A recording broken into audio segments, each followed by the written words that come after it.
अस्सलाम वालेकुम दोस्तों, तारीखी वाक़यात और मालूमात के साथ लालटेन में आपको फिर से खुशामदीद। दोस्तों, लालटेन का मकसद ना सिर्फ तारीख और सच्चे किस्से बयान करना है, बल्कि हक़ाइक़ और सही मालूमात पहुँचाना भी इस यूट्यूब चैनल का मकसद है। इसीलिए अगर आपने अभी तक लालटेन को सब्सक्राइब नहीं किया तो लाल बटन दबाएं और बेल आइकन पर क्लिक करें ताकि हर नए वीडियो का नोटिफिकेशन आपको मौसूल हो सके। तो नाज़रीन, गुज़िश्ता एपिसोड में आपको बताया गया था कि ज़मीन पर हज़रत आदम अलैहिस्सलाम हिजरे अस्वद लाए। हज़रत आदम और बीबी हव्वा अलैहिस्सलाम की मुलाकात दुनिया में दोबारा कहाँ हुई, फिर उन्हें औलादे कसीर से नवाजा गया।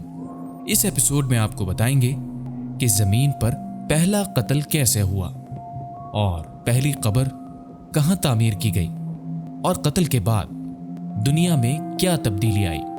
तो दोस्तों, हज़रत आदम अलैहिस्सलाम के यहाँ जब औलाद होना शुरू हुई तो एक दिन में 2 औलादें होती थीं, सुबह लड़का और शाम में लड़की। पहले वाले लड़के की शादी दूसरी मर्तबा वाली लड़की से और दूसरे वाले लड़के की शादी पहली वाली लड़की से कर दी जाती थी।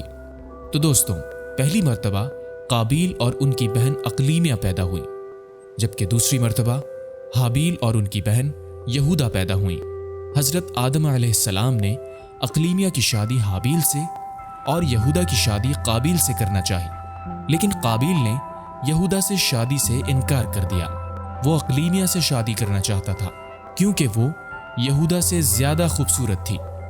हज़रत आदम अलैहिस्सलाम ने काबील को बहुत समझाया, लेकिन वो बज़िद रहा। आखिर हज़रत आदम अलैहिस्सलाम ने दोनों बेटों से फरमाया कि तुम दोनों अपनी कुर्बानी कोहे सिफा पर ले जाओ। अल्लाह के हुक्म से आसमान से आग आएगी, जो हक पर होगा उसका फैसला हो जाएगा। दोनों अपनी कुर्बानियों को लेकर जिबले सिफा पहुंचे। चूंकि हाबील हक पर था, इसलिए उसकी कुर्बानी कबूल कर ली गई।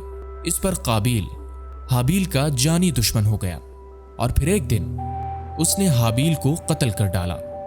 हाबील के कत्ल के बाद काबील को यह फिक्र लाहक हो गई कि वो उसकी लाश कैसे छुपाए। वो लाश को कंधों पर रखकर मारा मारा फिरता रहा।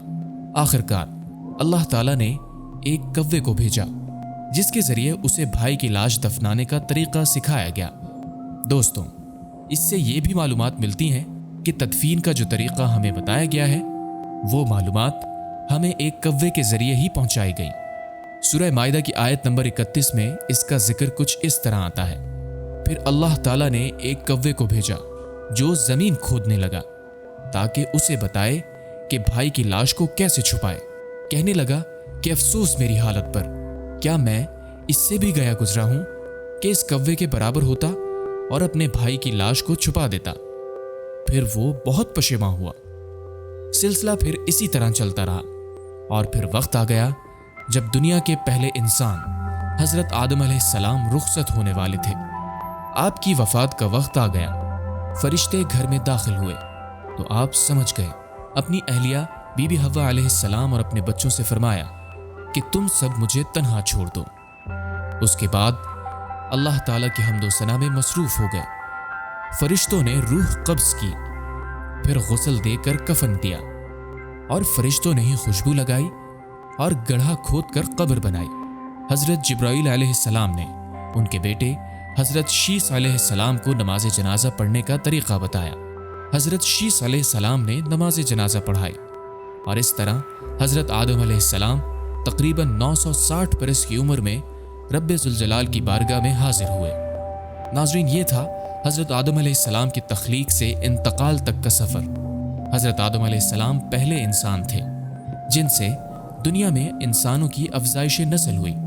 आप अलैहिस्सलाम के इंतकाल के बाद अब दुनिया में क्या तब्दीली रोनुमा होने वाली है और आप अलैहिस्सलाम की नस्ल से कौन सा नबी हक़ ताला का फरमान लाने वाला है, ये आपको अगली सीरीज में बताया जाएगा।